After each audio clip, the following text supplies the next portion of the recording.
Injury has occurred by a worker in or about any premise at which he is for the time being employed for the purpose of care. Let's say the injury has occurred fulfilled. That means at that particular time your place of employment, they're supposed to compensate you. For the purpose of this act, an injury incurred by a worker in or about any premises at which he is for the time being employed for the purpose of his employer's duty. Let's say you've been assigned a task from the law where you're going to work in. While there is an injury has happened, that means their employer is supposed to compensate you. Especially put it outside the working promise, you were given a task at that particular place. So at that particular time, that was considered to be at your working area. So they're supposed to compensate you. For the purpose, now, number 6, for the purpose of this act, an injury incurred by a worker while he is traveling or from his place of employment shall be deemed. So, if you are traveling for work purposes, then you happen to incur an injury, you are supposed to be compensating. That's number 6. So, on the traveling, there are some conditions where it says, let's say the transport provided by the employer for carrying workers by or which is under the control of the employer accepted by the employer used by working. There might be two circumstances whereby the employer might provide transport, but also the employer might seek transportation from other sources where maybe they have hired a car. So all these are type of situations the employer is supposed to provide compensation in case any injury occurs.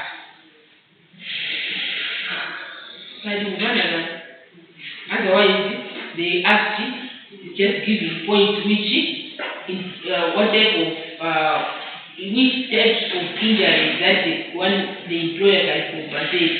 The act is giving listing points for us to be aware or to be enlightened which injuries we as employers or which type of injuries an employer is liable to compensate and which ones the employer is not liable to compensate.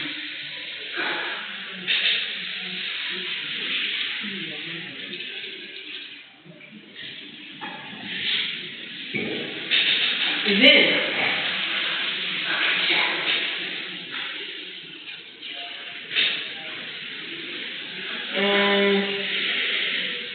now we're at point number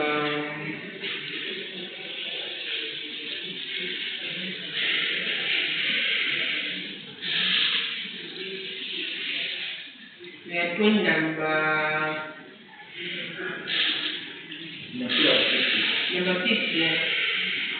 Where an employer is liable to pay compensation under this act. So, where the usual place of employment of a worker is in Malawi and suffers injury while he is temporarily employed outside Malawi. Are we together there? Your place of employment is in Malawi, but you happen to travel. And you happen to travel outside Malawi, then you suffer injury while temporarily employed outside Malawi by the same employer. What happens? The worker shall be entitled to compensation from the employer in the same manner as if the injury were incurred during employment in Malawi. So, let's say you've been employed here in Malawi, but you've been given a task to go and work temporarily in Zambia or in Kenya. While you are there in Kenya, you will incur an injury. Is the employer liable for compensation? The act says yes. The employer is supposed to compensate you, despite putting you outside Malawi, but they're supposed to compensate you just as if you were in Malawi. So despite putting you outside Malawi, as far as you've incurred an injury outside there, they are liable for compensation as if you're just here in Malawi. That's what the act says.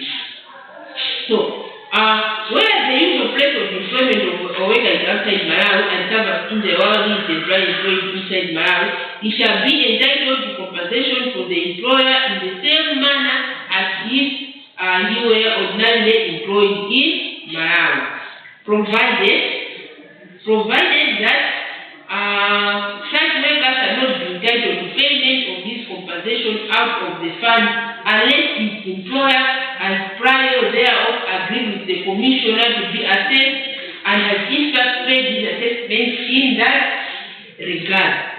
But also, where the circumstances state in subsection 1 of 2, the worker is entitled to compensation under the law of another country. So there are exceptions. There are some exceptions whereby, if it's relevant to subsection 1 and 2, the worker can be compensated according to the compensation act. In some rare exceptions.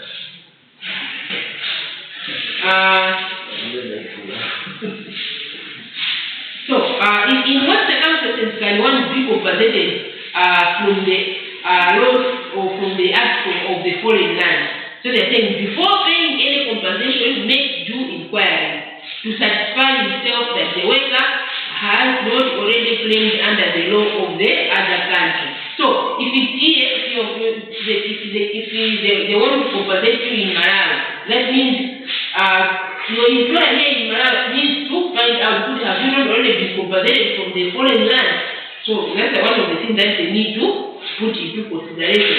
But also, where compensation is paid to the worker under this act, notify that fact to the person liable to pay compensation to the worker under the law of that other country. That means, after you paid the compensation, you're supposed also to notify the people who are responsible for compensating that other country who this person has already been compensated back home, so that that person does not happen to be compensated twice. So the Malawi is compensated to the country where it's employed, the worker also gets to be compensated. They're supposed to be compensated once. That is, they get to be compensated from here, or he gets to be compensated while in that foreign land. But also, so those are the circumstances. So you have many points, you go through them, different categories. That's what I wanted you to go through. So what are some of the conditions that one is liable to be compensated when you get injured in the course of the working hours, you are compensated. When there is a misconduct, the employer is not liable for compensation. When you are traveling for work purposes, then you incur an injury, the company is liable for compensation. When the transportation maybe has been provided by the company, or maybe the company has transportation, they are liable for that compensation.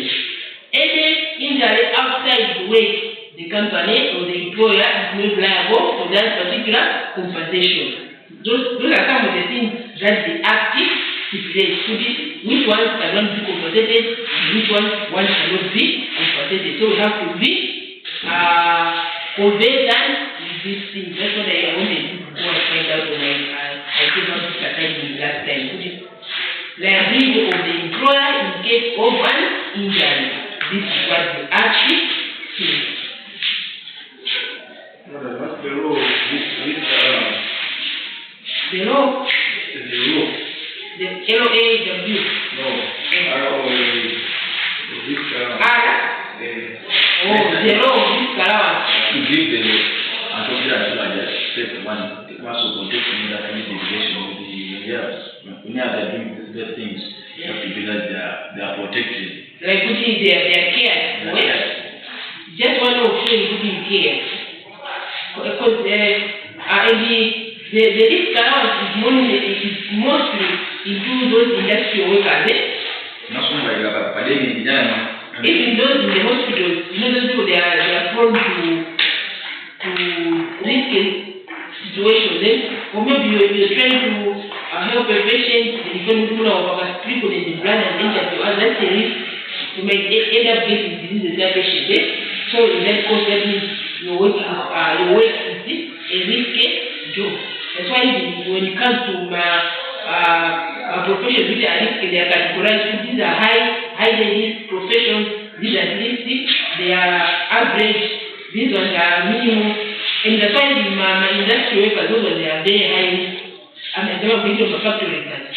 Because those ones, sometimes either they get completely choked and get disabled, you know that. Those are highly risk professions. Even in the hospital, it can happen maybe in the course of maybe you carrying out a surgery, but accidentally you end up hurting yourself. Instead of hospitalization, you get disabled. We are going to look at that, the next one, including compensation for injury, otherwise than the contraction of scheduled disease. What happens? First of all, look at injury. Now we want to look at the scheduled disease. What is the scheduled disease? Come on. I remember we were looking at the same last week, also looked at it. Was it this class or the other class? The other class, eh? So we were looking at, when we were looking at terms, we also looked at who is the worker, who is the distributor, who is the, what do you mean by the word the board, then became a scheduled disease. So we are done with the ability of the chronic case of injury. Now we want to look at in the case of contracting disease, scheduled disease. So what is the scheduled disease? According to this act, there are some diseases which have been categorized to be liable for compensation. So when you look at this act, when you go through the act, at the very end, you find that they have listed the diseases which one can be compensated.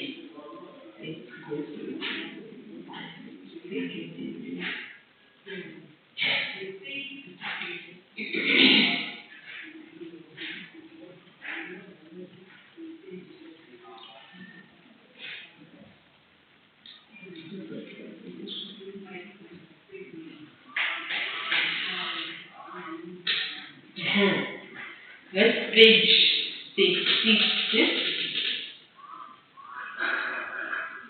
This just page of percentage of incapacity.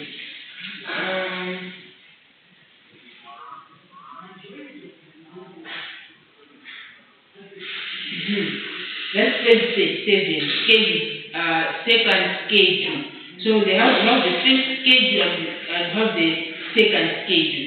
So the second schedule has a description of disease period.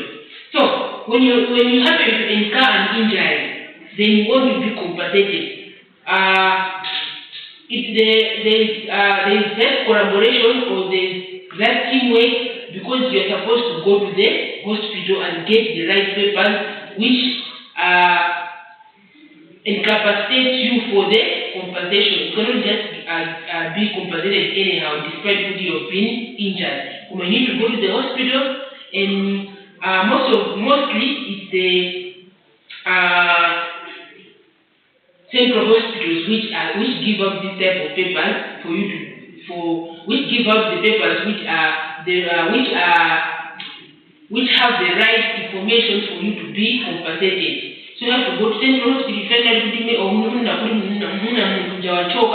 go to central hospital, they need to have the hospital has to give out the right documents to prove who you really had an injury, which is worth compensation. So it's not any other injury, but this act also has a list of diseases and the percentage of the level of injury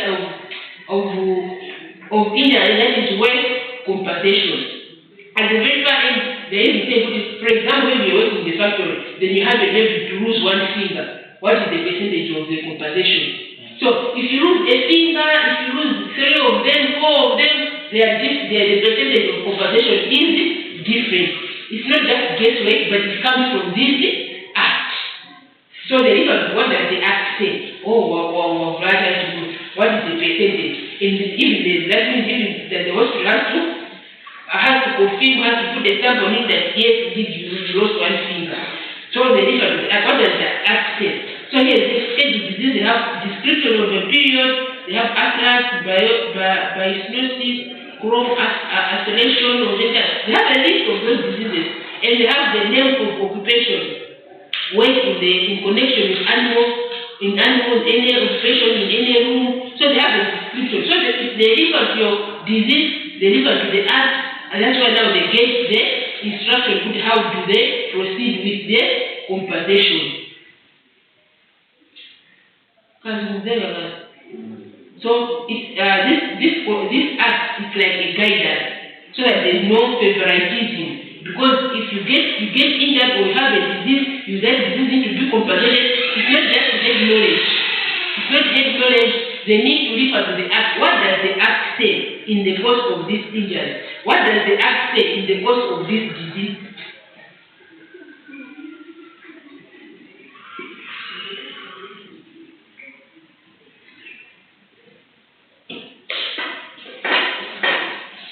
Yeah, so they refer to the act, and the act is able to provide guidance. So there's nothing like favoritism.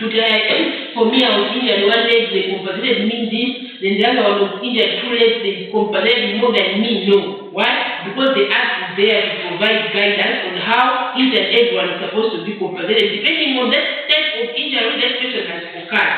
So the act is there to prevent favoritism or to provide fair compensation. That's what the act is. Therefore, we need to be very conversant with these things. You as an HR, you need to know what does the compensation act say. In the course, I had an injury. Then you need to investigate, did the injury occur in the course of working hours? If it was not that the company cannot compensate you. Why? The act says you can only be compensated if the injury occurs in the course of employment. You cannot be compensated here. So it's not coming from the head, it's coming from. That means the way you handle that issue, if that person goes to anywhere else, they are still more going to refer to this document. Yeah, so that's scheduled. Now let us look at what is the liability of compensation in the case of scheduled disease. What does the act say? What did you say scheduled disease was? Scheduled disease is the list of diseases that the act has set aside to give their worst compensation. It has no definition. Even if you go to Google to tell you the same thing. That means it's different. The scheduled disease in Malawi are different. Means they can be different from those stipulated maybe to Zambia according to their act.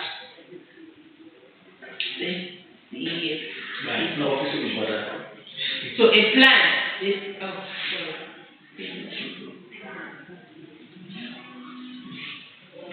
so here it says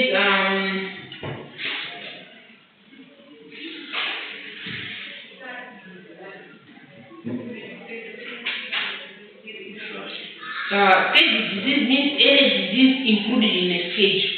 Okay. Yeah. Scheduled disease means any disease included in the schedule. So that means Malawi can have its own diseases which are worse compensation. You go to Zambia, maybe they can some diseases which are similar, that means those are scheduled diseases. There are some diseases that are not worth compensation, but for the some which are worth compensation.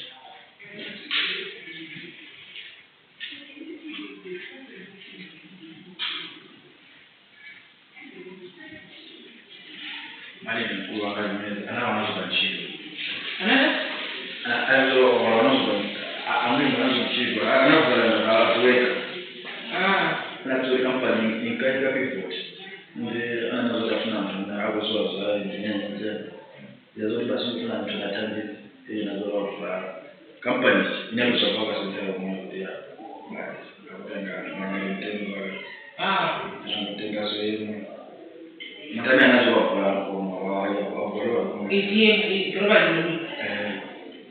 I think they were lying about because if the act was applied, maybe they would have lost a lot of money. Now if you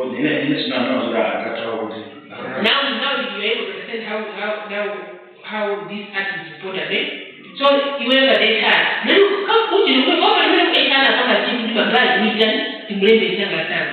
that company that use and done be particularly in that you need to compensate.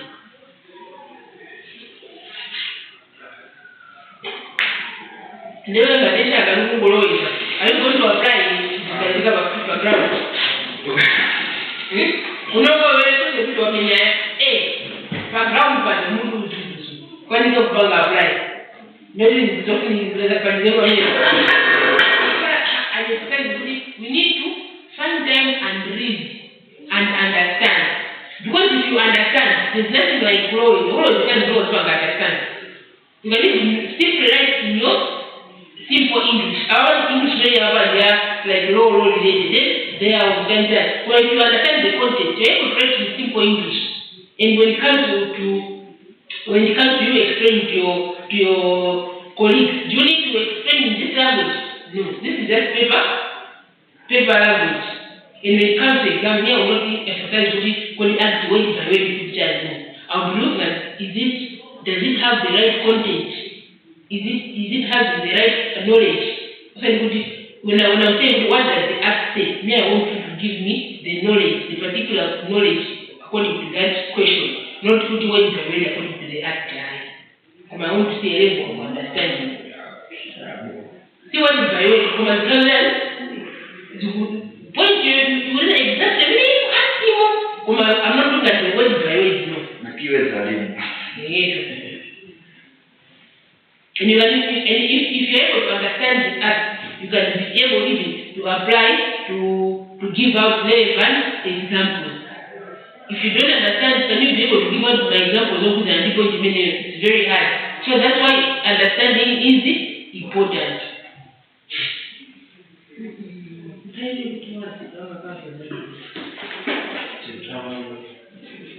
Yeah, let's look at the liability. Eligibility for compensation in case of injury. Not injury. I want to look at we have already looked at injury. I want us to look at compensation of injury for injury caused by otherwise than the contraction of scheduled disease. Now, they say compensation in fatal cases. When something is fatal, what does it mean? It can result to death, or maybe it's 50-50, they can be life or no life. So they say with subject to section 10, where death results from injury, caused otherwise than by the contraction of a scheduled disease to a worker in circumstances in which compensation is paid. If the worker needs any dependence, wholly dependent upon his earnings, the amount of compensation shall be a sum equal to 42 times his monthly earnings at the time of injury. So if the worker needs any dependence, let's say where death results, then the worker needs any dependence. Who is the dependent, by the way? We looked at it last week. Who is the dependent? What did we say a dependent is? Independence is either your wife or your husband, your kid. So we are going, I've mentioned in that order, the close in order. Your wife or your husband, your kid, your parents, your grandparents, your niece, your nephews, your aunts, your uncles. You see? So, I mean, they are very close, Now I'm going far.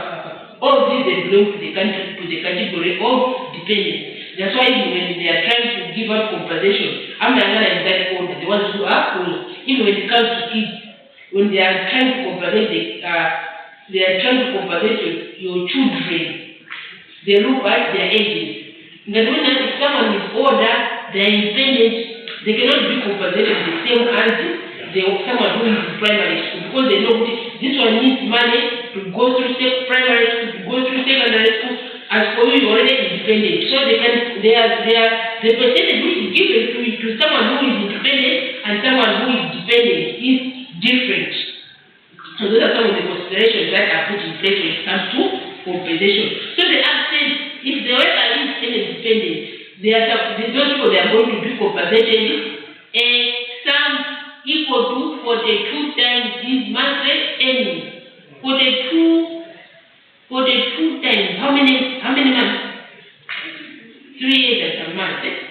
So that's the composition that you're going to get. So you're going to multiply it by 42. That is in terms of months. My aim is that if you're getting 1,000 per month, you're going to multiply it by 42. Then that's what?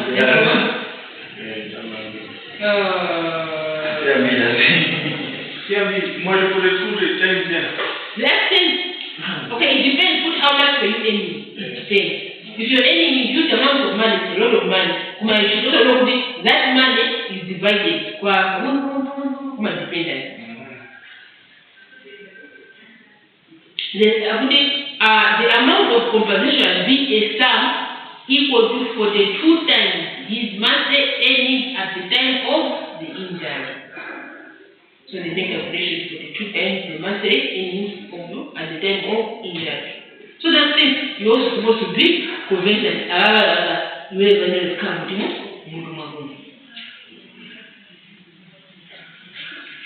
So it is provided that where in respect of the injury compensation has already been paid for permanent total incapacity or permanent partial incapacity, such compensation shall be deducted from the sum payable as compensation for the death of the worker. Provided that where in respect of the same injury compensation has already been paid.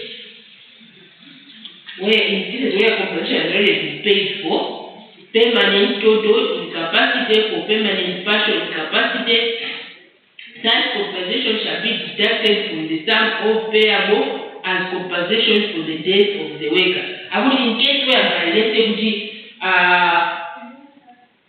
you were partially compensated, then you died. That means the total amount which you were supposed to be compensated, they will deduct from the one which you were already compensated. Does it make sense? No. Let's say you were partially compensated. Maybe the moment the injury occurred, you were compensated half, then you have to die. That means when you're being given that compensation, they are going to deduct the amount which you were already compensated in. And the remaining that's which they are going to be given to your dependent, because the other one will already compensated you. So the such compensation shall be deducted from the sum payable as compensation for the death of the worker. But in no case shall the state of the diseased worker be liable to refund any sum. So they are not liable to refund any sum in excess of the amount payable hereunder upon death, paid to the deceased worker for such permanent total incapacity or permanent partial incapacity. B. If the worker leaves no dependent, the reasonable expenses of medical attendance or the deceased worker and the burial of his body shall be paid by the employer. In case the worker leaves no dependent, that means the employer is supposed to take care of. He is supposed to take care of your medical expenses, your burial, everything is supposed to be taken by the employer. 2. Expenses due to any person under subsection 1B shall be recoverable from the fund. So you have to refer to subsection A of B, so that some of these things they need to be referred to. Then we have what the subsection subject to section 10, where the permanent total incapacity results from injury to a worker in circumstances in which compensation is paid. So here we are looking at compensation in the case of permanent total incapacity. So what is the compensation in the case of permanent total incapacity? For example, maybe you were working, then accidentally maybe you had an accident whereby but you can't work anymore. What does the act say? So the act says subject to section 10, where permanent total incapacity results from injury to a worker in circumstances in which compensation is payable, the amount of compensation shall be a sum equal to 54 times the monthly earnings of the time of injury. Injury amount per for the two. This one they're saying 54 times the monthly earnings. So it's partial capacity for the two times your monthly earnings. This one total incapacity is the two times your total earnings they give you. Wow. Eh? Wow. But that's one of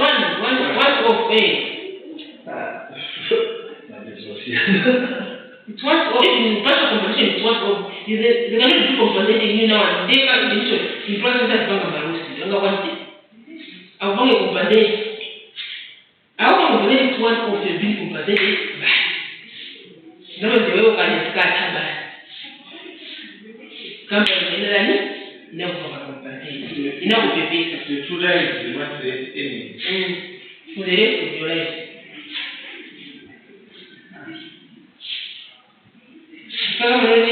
That many if it's not wise to use, you cry the rest of your life. That's why you need to use this, you invest it wisely. Because it's one of you never have a chance to get it again. You want the employer to compensate it, you know you are done well, but now. Okay. So, where the permanent total incapacity is of such a nature that the injured worker must have the constant help of another person, compensation addition to that provider under subsection 1 shall be payable out of the fund as approved by the board. So the same in the case whereby you have been injured but you need constant help from another person. You'll be injured, yes, but you need constant help from another person. Compensation additional to that provided by ANSEF shall be payable out of the fund approved by. So they need to give you additional compensation. Could maybe yes, you've been injured, you cannot work anymore, but for you to survive, you need some other people to be here. So they add more compensation to that. So what are the compensation in the case of permanent partial incapacity? Permanent, partially, you are partially incapable of doing something. There's compensation in the case of, so when you're looking at the act, you see if you're very far guiding you in case of this type of injury. The right side gives you the type of compensation that the act says. Would it gives you the type of the category of compensation, or it gives you the answer, the other side. So compensation in the case of permanent partial incapacity, what does the act say? The act says where permanent partial incapacity results from injury to a worker in circumstances in which compensation is payable, the amount of compensation shall be 1. In the case of an injury specified in the first schedule, so remember I said put it schedule disease, I remember we have the first schedule and the second schedule. So in case whereby that particular disease is found in the first schedule, that means they are going to refer to the first schedule. So the same way, in the case of an injury specified in the first schedule, such percentage of compensation which would have been payable in the case of permanent total incapacity as specified in that schedule has been the percentage caused by the injury. So, first schedule, second schedule of schedule disease, you mark the name of the disease, the description, the percentage, then it tells you what is the percentage that you are entitled to compensation. So they refer to the schedule, first schedule, second schedule, what does it say? So that's where we get direction on how they can compensate you. Yeah, then we have minister may prescribe maximum amount of compensation payable. So the minister also has been given powers at the very end. Compensation payable under this act shall be subject to such maximum amount as the minister may or on the advice of the board prescribed by other prescribed by order, published in the Gazette, and the minister may prescribe different maximum amounts of compensation relative to the earning capacity of the worker. So in the case of compensation, the minister also has some powers invested upon him. That means that after going through, he might see that after all the calculation has been done, looking at the situation, he has all the hospital, and so he can department manager. Yeah, any questions, any comments? 5 times, go through the act. We have looked at liability of the employer in the case of injury. We have also looked at liability of the employer in case of contraction of scheduled disease. Any questions, any comments? That marks the end of this class. That's why I encourage you, before we meet class, you should go through the weight. Because if you go through the weight, it makes it even simpler for you to understand. It is normally named so this is where prayer about you miss something. If you read, you put an effort, then you come to class, you go through it, it gives better understanding. Don't delay when you give an understanding, please do as you have been. You have like 7 days, guys. 7 days, is it? 8 days, because like this is just Wednesday. Then you have Thursday, Friday, Saturday, Sunday, Monday, Tuesday, Wednesday. You have like the whole 7 days for you.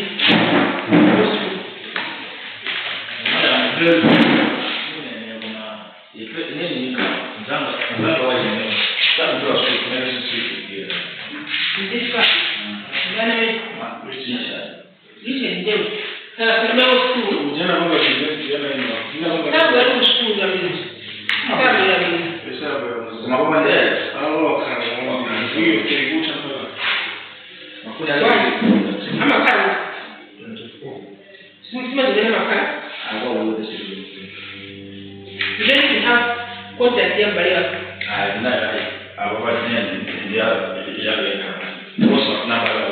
How big? Maybe you know what is happening. Oh, strange. Yeah, we need to follow up with that's why you do that. Did you try asking Victor? You try asking Victor. Maybe what is going on over the board? We're going to bring the one or maybe forward to home. We need to be brothers keepers. Now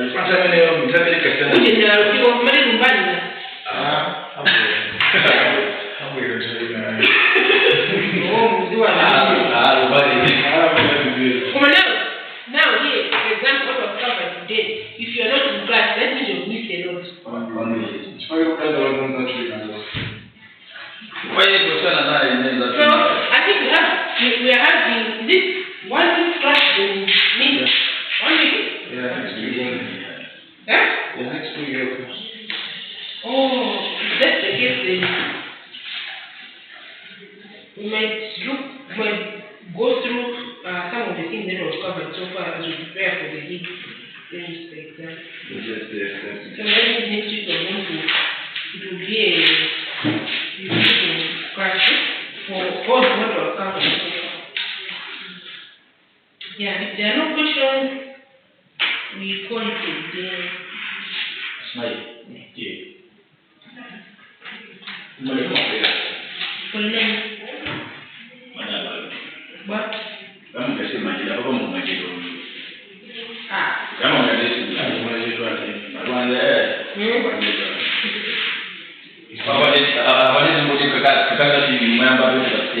for you, that means you need.